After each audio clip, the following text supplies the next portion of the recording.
Check this out. You see where price was right here during my last video? Take a look. The variables in it are how wide the range is before a breakdown. The first one would be the weekly 55 down here acts as support, and you chop around between there, the weekly 10 and or the monthly 10 until there is a resolution of the range established by the top end of the monthly 10 EMA and on the bottom the weekly 55 EMA. You need to expect chop. Let's chop around with Bitcoin in this episode. Let's go.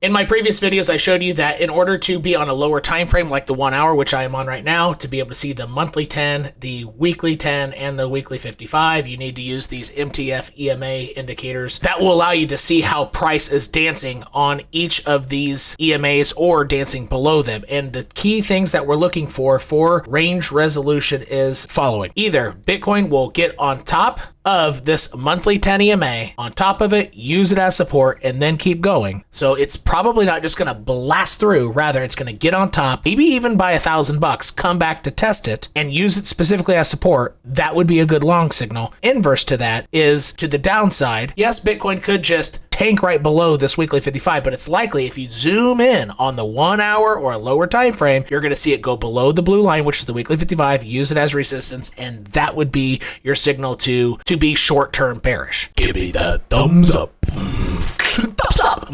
Thumbs up.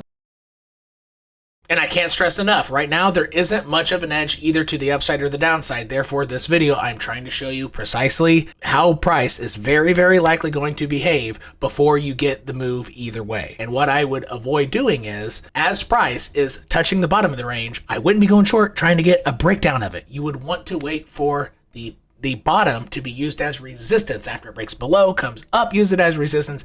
That might be your entry. Trying to help you out here because it's just bouncing right now. Bitcoin can simply chop between these EMAs for about 5 days until traditional markets sort themselves out and finally spill one way or another. Turn on your camera and microphone and ask me questions directly and live to my face up to 8 times a week. Links to the Discord community within the description section of all my videos. And you follow me on Twitter, 𝘾𝙤𝙣𝙣𝙗 for frequent Bitcoin and cryptocurrency updates. If online communities are not your thing, but you want exclusive content above and beyond what I offer on YouTube for free, hit the join button below this video and another video will pop up describing your options to you.